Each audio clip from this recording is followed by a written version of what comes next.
deviation of the experiment. Find if the deviation of the experiment, the deviation of the experiment from theory, the deviation of the experiment from theory is just by chance, is just by chance or it is due to the inadequacy of the theory. It is due to the inadequacy.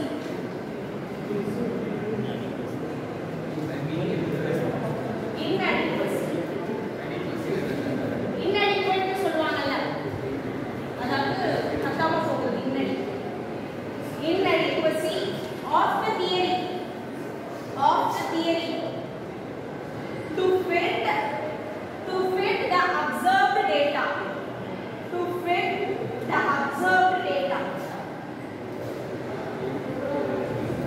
Next paragraph. By this test, comma, we test whether differences between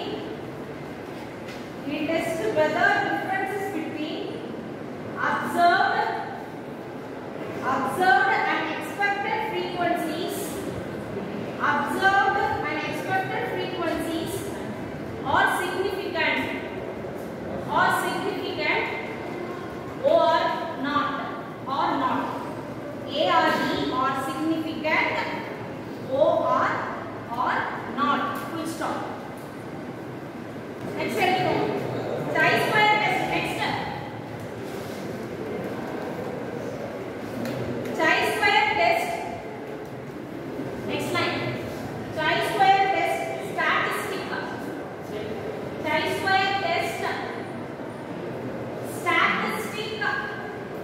statistic of goodness of fit. Statistic of goodness of fit is defined by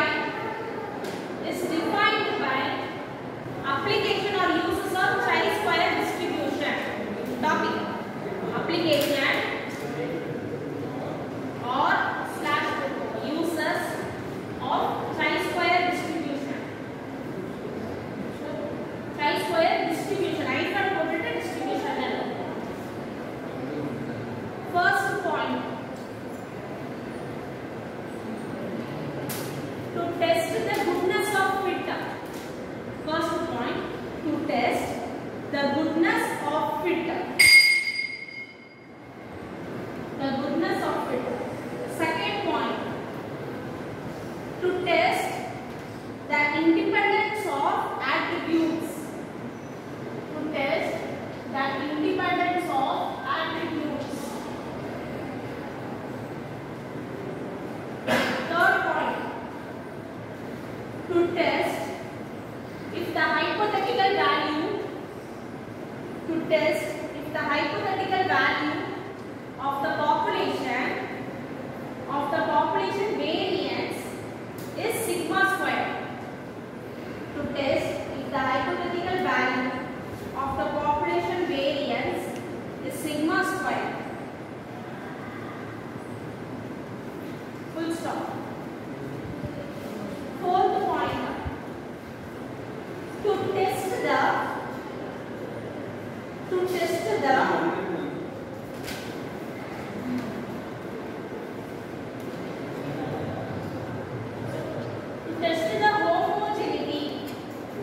Fourth point, test the homogeneity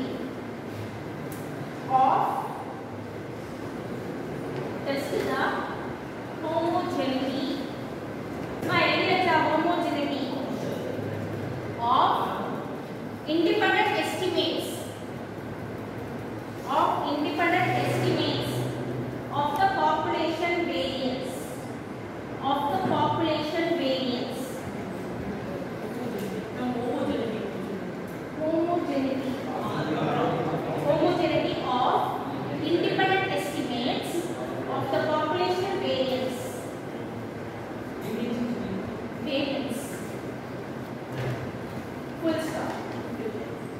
fifth point. அந்த fourth point அப்படியே டிட்டோவா தான். அந்த வேரியன்ஸ்க்கு பதிலா correlation coefficient. To test the homogeneity of independent estimates of the population, correlation coefficient. Full stop.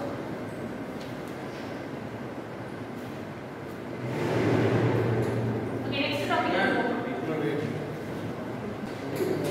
Conditions for the application of chi-square test. Conditions for the application of the chi-square test. Topic ready acha? Sixth point illa alla 5 points mudhu pochu. The next topic, conditions for the application of chi-square test. First point, the sample observations should be independent. The sample observations should be independent. First point.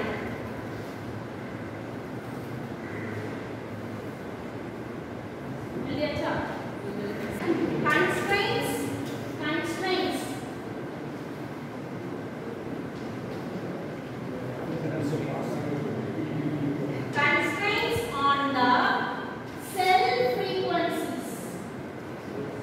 Constraints on the cell frequencies. Cell frequencies, comma, if any, comma, must be linear. அதுக்கு கீழே example practical example எடுத்துக்கலாம். summation y equal to summation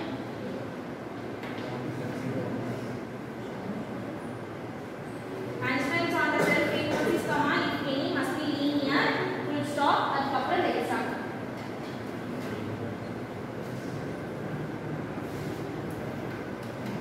Next, third point, capital N, comma, the total frequency, comma, capital N, comma, the total frequency, comma, should be at least 50, 50, should be at least 50, 50, full stop. Last point, fourth point, last point, no theoretical cell frequency. No theoretical cell frequency should be less than 50. Should be less than 50. Okay. Next topic. Independence of attributes. Independence of attributes. Next topic. Independence of attributes. Independence of attributes. First point. Of attributes. First point. In case of fitting. In case of fitting a binomial distribution. Fitting a binomial distribution. New என்னது மாற்று. New என்னது? Degrees of freedom. New degrees of freedom. அதுக்கப்புறம் அடுத்த லைன்ல அதே point, same point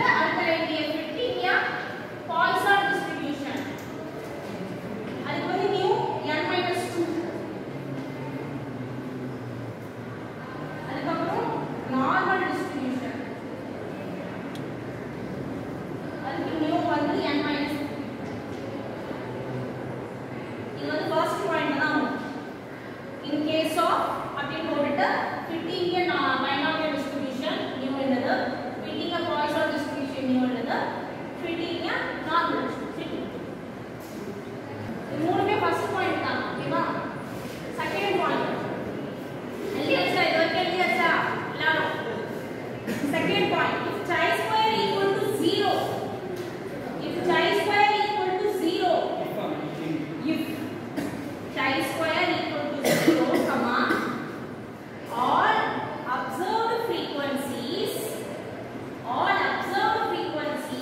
and expected frequencies coincide. All observed frequencies and expected frequencies coincide. Third point, for chi-square distribution, comma, mean equal to nu கிடையாது nu, mean equal to nu, okay, variance equal to 2 nu, mean equal to chi-square distribution வந்து mean வந்து nu, variance 2. நேத்து chi-square டெஸ்ட்ல வந்து என்ன பார்த்தோம்? Small sample. இப்போ நம்ம பார்த்துட்டு ஃபுல்லா ஸ்மால் சாம்பிள் தான். ஆல்ரெடி நம்ம ஸ்மால் சாம்பிள் தான். ஸ்மால் சாம்பிள்ல நேத்து chi-square டெஸ்ட் பார்த்தோம்.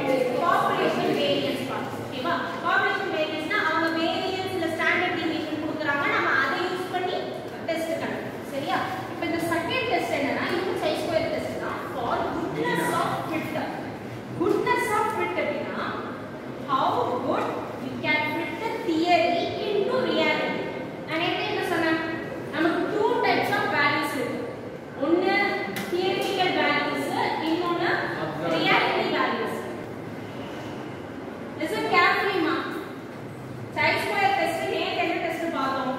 population variance பார்த்தோம். population variance னா variance, standard deviation இந்த மாதிரி டேட்டா கொடுப்பாங்க, அதை யூஸ் பண்ணி நம்ம டெஸ்ட் ஹைபோதசிஸ் வந்து அக்செப்ட் பண்றோமா ரிஜெக்ட் பண்றோமா டெஸ்ட் யூஸ் பண்ணி கண்டுபிடிப்போம். இப்போ இது என்னன்னா chi-square test for goodness of fit. Goodness of ஃபிட்னா இந்த ஒரு ஃப்ரேஸ் ஞாபகம் வச்சுக்கோங்க. how good you can fit the theory into reality. அதாவது நமக்கு two types of values இருக்கு.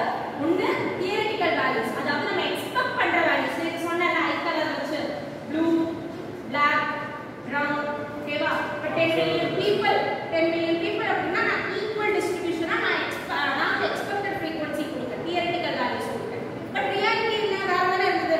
4.9, 2.1 அப்படி வேற தானே இருந்தது. அது வந்து ரியாலிட்டி. ஓகேவா? இந்த டெஸ்ட் நான் ஜஸ்ட் ஒரு எக்ஸாம்பிள் சொல்றேன். அப்ப தியரிட்டிக்கல் வேல்யூஸ்னா என்னன்னு உங்களுக்கு தெரியுது, ரியாலிட்டி வேல்யூஸ்னா என்னன்னு தெரியுது. கரெக்ட்டா?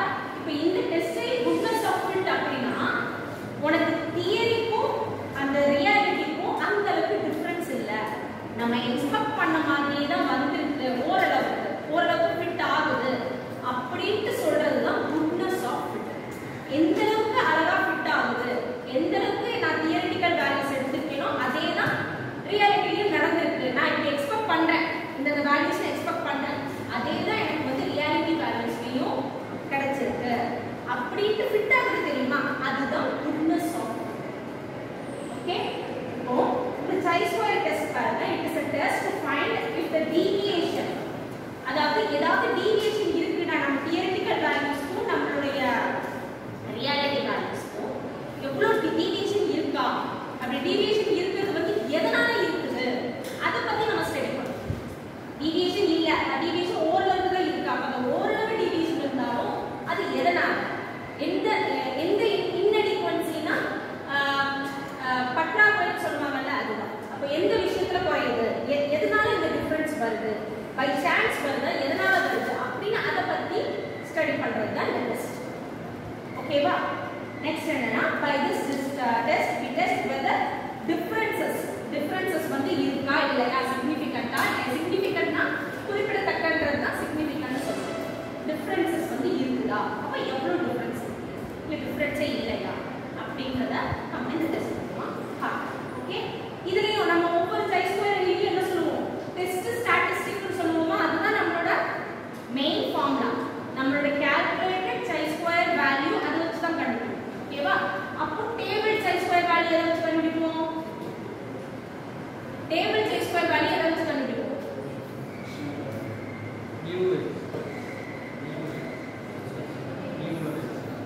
நியூ மட்டும் போதுமா? டேபிள் chi-square வேல்யூ எதை வச்சு கண்டுபிடிப்போம் கேட்டேன். degrees of freedom. Next levels of very good. Level of significance.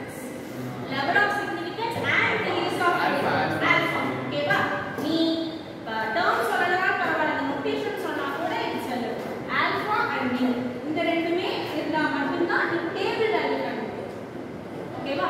அப்போ டேபிள் வேல்யூ அதை வச்சு கண்டுபிடிச்சிடலாம். அப்படி கால்குலேட்டட் வேல்யூ இந்த டெஸ்ட்டுக்கு, அதாவது குட்னஸ் ஆஃப் ஃபிட் அந்த டெஸ்ட்டுக்கு வந்து இந்த டெஸ்ட் ஸ்டாட்டிஸ்டிக் தான். chi square equal to summation o minus e whole square by e. அது ஓடுறது என்னன்னா observed frequency. observed frequency னா என்ன?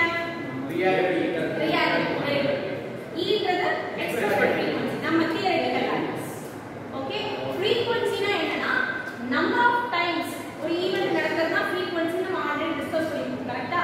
இப்போ இவங்க கொடுக்கிற frequency ல என்ன தெரியுமா? இப்போ ஃபார் எக்ஸாம்பிள் இப்போ நம்ம அந்த ஐ கலரை எடுத்துப்போமே. அந்த ஐ கலர்ல வந்து நான் black வந்து 4.9 ன்னு சொல்லிருக்கேன். அப்ப அதுக்கு என்ன மீனிங்? 4.9 டைம்ஸ், அதாவது 4.9 மில்லியன் பீப்பிள்க்கு ஐ கலர் வந்து black ன்னு இருக்குன்னா அப்போ அந்த black ன்ற அந்த ஈவென்ட் வந்து 4.9 டைம்ஸ் ரிப்பீட் ஆயிருக்கு. சோ அந்த இடத்துல உன்னோட observed frequency என்னது? 4.9. புரியுதா? frequency-னா அது மீனிங்கே ரிப்பீட் ஆகுறது தான் frequency மீனிங்மா. ஆனா இந்த இடத்துல நான் எப்படி frequency ன்னு சொல்றேன், அந்த டேட்டாவை நான் frequency ன்னு சொல்லலாம் அப்படின்னா அந்த பர்టిక్యులர் ஈவென்ட் என்ன, ஈவென்ட் இல்ல, அந்த அந்த ப்ளூ கலர் black கலர் இருக்குல்ல, நம்ம என்ன சொல்றோம்? ஐஸ் வந்து யாருக்கெல்லாம் black கலர் இருக்குன்னு சொல்றோம். எனக்கு 4.9 மில்லியன் பீப்பிளுக்கு black கலர் தான் இருக்குன்னு நான் சொல்றேன். அப்ப அதுக்கு என்ன மீனிங்? அந்த அந்த பர்టిక్యులர் ஈவென்ட் 4.9 டைம்ஸ் எனக்கு ரிப்பீட் ஆயிருக்கு. அதனால அப்சர்வ் frequency ன்னு போட்டு 4.9. புரியுதா? frequency-னா என்னன்னு புரியுதா? டோட்டல் frequency நமக்கு ஒண்ணு இருக்கும். உங்களுக்கு ஞாபகம் இருக்கா? 5 coins are tossed 320 times ன்னு போட்டுருக்கோம் முன்னாடி. சம் ஞாபகம் இருக்கா? அதுல 5 coins டாஸ் பண்ற, ஆனா 320 டைம்ஸ் சேம் எக்ஸ்பெரிமெண்ட் நீ ரிப்பீட் பண்ற. அப்ப நம்ம கேபிட்டல் என்ன எடுத்துட்டோம்? 320. அதுதான் டோட்டல் frequency. ஓகேவா? டோட்டல் frequency-க்கும் இந்த தனித்தனி frequency-க்கும் வித்தியாசம் இருக்கு. இந்த தனித்தனி frequency எப்படி சொல்லலாம்னா செல் frequency. செல் frequency எப்படி சொல்லலாம் அப்படின்னா இப்போ ப்ளூ, black, brown, ஓகேவா? இப்படினா இந்த ஒரு பர்టిక్యులர் செல், இந்த பர்టిక్యులர் செல்ல எனக்கு என்ன frequency அப்சர்வ்டா இருக்கட்டும் எக்ஸ்பெக்டடா இருக்கட்டும் எனிதிங், இந்த பர்టిక్యులர் frequency எனக்கு ஒரு செல் frequency. அந்த ரோ காலம் அந்த மெர்ஜ் ஆகி இன்டர்செக்ட் ஆகுதுல இந்த பர்టిక్యులர் செல் தான் செல் frequency. புரியுதா? இதுக்கு ஏதாவது டவுட்ஸ் இருக்கா? இல்ல. ஓகே, சோ இதுல வந்து chi square உடைய ஃபார்முலா கொடுத்துட்டாங்க. அப்போ உனக்கு இதுல goodness of fitனா உனக்கு என்னென்ன டேட்டா கொடுப்பாங்க? வேரியன்ஸ் கொடுப்பாங்க, ஸ்டாண்டர்ட் டிவிஷன் கொடுப்பாங்க. என்னென்ன டேட்டா கொடுப்பாங்க? எக்ஸ்பெக்டட் frequencies-ம் அப்சர்வ், அதாவது actually observed frequency மட்டும் தான் கொடுப்பாங்க. எக்ஸ்பெக்டட் frequency நீ தான் கண்டுபிடிக்கணும். புரியுதா? எக்ஸ்பெக்டட் frequency என்ன மீனிங்? நீ ஓன் தியரிட்டிக்கல் அந்த வேல்யூஸ், ஓகேவா? அப்சர்வ்ட் மட்டும் தான் ஒரு சர்வே எடுத்தாங்க, ஒரு சாம்பிள் எடுக்கறாங்க. அதுல இருந்து அவங்க பார்க்காமனா அப்சர்வ்ட் frequency. புரியுதா? சோ நெக்ஸ்ட் என்னன்னா அப்ளிகேஷன். ஆமா, இதுக்கும் டேபிள் இருக்கு, இதுக்கும் டேபிள் இருக்கு. நம்ம ப்ராப்ளம் போடும்போது அது சரியா? நெக்ஸ்ட் அதுக்கப்புறம் இன்னொரு முக்கியமான விஷயம் என்னன்னா இதுல அந்த அப்சர்வ் டேட்டா இருக்கு இல்லையா? அப்சர்வ் டேட்டா இருக்கு இல்லையா? அந்த அப்சர்வ் டேட்டா வந்து உனக்கு ஒவ்வொரு டிஸ்ட்ரிபியூஷனையும் ரெப்ரசன்ட் பண்ணும். நீ என்னென்ன டிஸ்ட்ரிபியூஷன்லாம் படிச்சிருக்க? பைனாமியல் இப்போ உனக்கு நீ காயின்ஸ் பேஸ் பண்ணி ஒரு காயின்ஸ் நீ டாஸ் பண்ற, அதை பேஸ் பண்ணி நீ frequencies எழுதுற. ஹெட்ஸ் எனக்கு வந்து 2 ஹெட்ஸ் வந்து இத்தனை டைம்ஸ் frequency, இத்தனை டைம்ஸ் frequency எழுதுறேன்னு வச்சுக்கோ. இப்போ அந்த காயின்ஸ் பேஸ் பண்ணி வர சம்ல இருந்து அந்த அப்சர்வ்ட் டேட்டா உனக்கு என்ன டிஸ்ட்ரிபியூஷன் சொல்லுது? Binomial distribution. இந்த இதெல்லாம் இந்த குட்னஸ் ஆஃப் ஃபிட்ல ஒவ்வொரு அப்சர்வ்ட் frequencies டேட்டாவும் உனக்கு வந்து ஒவ்வொரு டிஸ்ட்ரிபியூஷனை ரெப்ரசன்ட் பண்ணும். இப்போ இந்த அப்சர்வ்ட் கொடுத்தாங்கன்னா இப்போ காயின், இந்த காயின் சம் கொடுத்தோம்னா நீ வந்து பைனாமியல்ல உன்னால ரெப்ரசன்ட் பண்ண முடியும். அதே மாதிரி இப்போ number of chronical the number of accidents அந்த மாதிரி எல்லாம் இருந்துச்சு அப்படின்னா பாய்சன் டிஸ்ட்ரிபியூஷன் அப்படின்னு சொல்லுவாங்க. ஓகேவா? நெக்ஸ்ட் என்னன்னா application or uses of chi square distribution. So first என்ன குட்னஸ் ஆஃப் ஃபிட் டெஸ்ட் பண்றது, அதான் இப்போ இந்த இதில் நம்ம பார்க்க போறோம். ஓகே, அடுத்தது இண்டிபெண்டன்ஸ் ஆஃப் ஆட்ரிபியூட்ஸ் வந்து அடுத்த டெஸ்ட் நம்ம பார்ப்போம். ரைட்? அப்புறம் மூணாவது பாப்புலேஷன் வேரியன்ஸ். இதை நம்ம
நெக்ஸ்ட் கண்டிஷன்ஸ் ரொம்பவே இம்பார்ட்டன்ட். ஏன்னா நீங்க வந்து ஒவ்வொரு ப்ராப்ளம் இத கொடுக்கும்போது இந்த கண்டிஷன்ஸ்லாம் இருக்கான்னு பார்த்து தான் நீங்க அந்த ப்ராப்ளமை ப்ரொசீட் பண்ணணும்.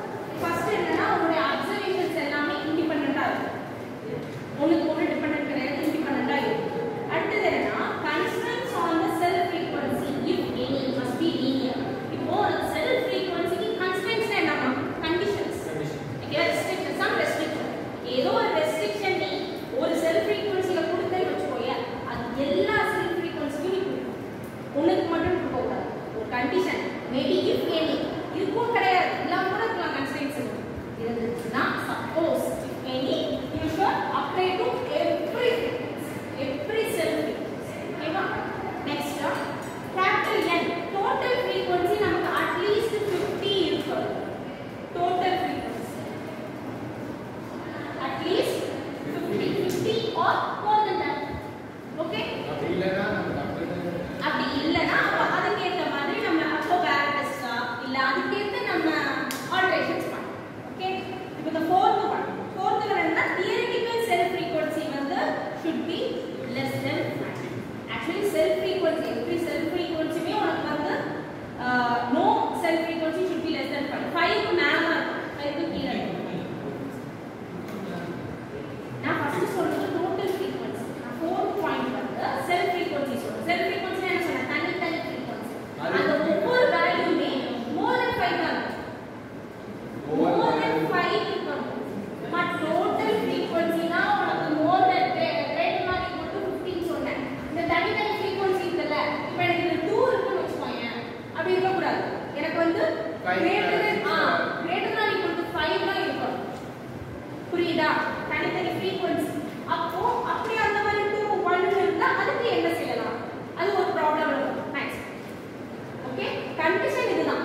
2 ன்னு இருக்க கூடாது. நமக்கு வந்து more than that ஆகும். more than 5 ஆகும். 5 or 6 இல்ல அதுக்கு மேல வேணாலும் இருக்கும். ஓகே? independence of attributes. இப்போ independence of attributes என்னன்னா என்ன சொல்லிருக்க, ஒவ்வொரு observed dataவும் ஒவ்வொரு distribution ரெப்ரசன்ட் பண்ணுது. சோ ஒவ்வொன்றுக்குமே நமக்கு ஒவ்வொரு degrees of freedom இருக்கு. ரைட்? இப்போ degrees of freedom வந்து நேத்து நான் உங்களுக்கு ஒரு எக்ஸாம்பிள் வச்சு சொன்னேன். அதுக்கு மெயினா ஒரு ஃபார்முலா உண்டு. என்னன்னா number of classes or groups minus number of constraints. இதுதான் அந்த original formula. degrees of freedom வந்து இப்படிதான் கண்டுபிடிக்கிறது. ஓகேவா?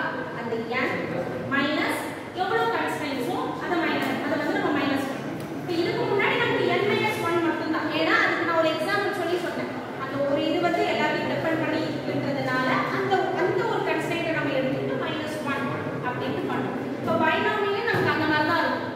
ஓகேவா? பாய்சான் நார்மல்னா டிஃபர் ஆகும் degrees of freedom. ஏன்னா நம்ம இதுல 2 constraints, இதுல 3 constraints அப்படிங்கிறது. புரியுதா?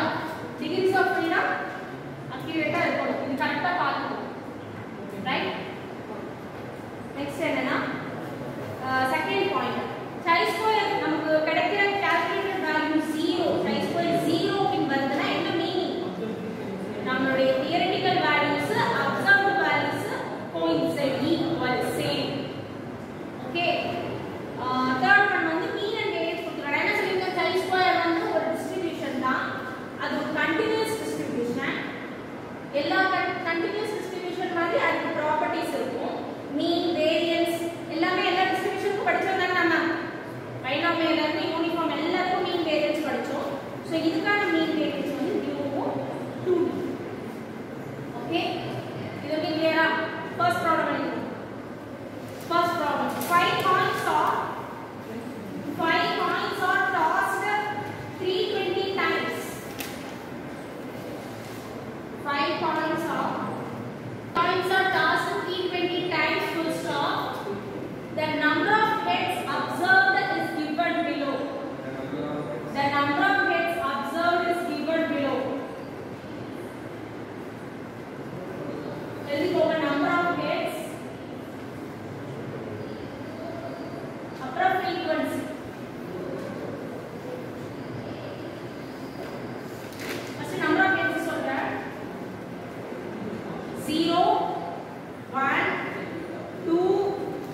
frequency. Next frequency ல இருக்கோமா 0 க்கு நேரா 15 45 85 95 60 60 னா 60 அப்புறம் 20 இன்னொரு வாட்டி சொல்றேன் 50 45 85 95 60 20 next எடுத்துக்கோங்க next slide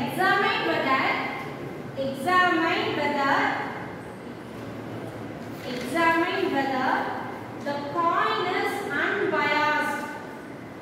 The coin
Okay.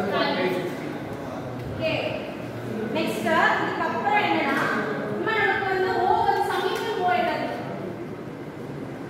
Summation O என்னது? Observed frequency என்ன ஆட் பண்ணி சொல்லுங்க. Observed frequency கொடுத்திருக்காங்க. டேபிள் கொடுத்திருக்காங்கல, ஆட் பண்ணி சொல்லுங்க.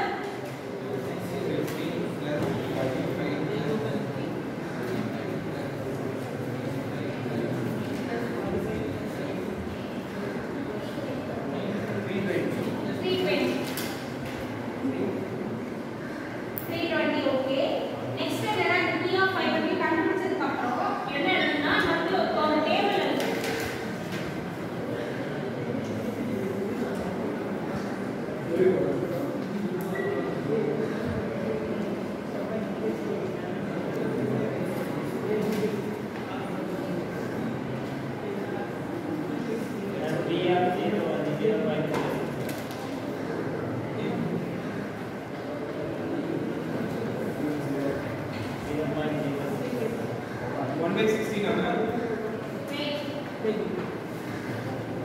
லைனா எல்லாத்தையும் கண்டுபிடிச்சா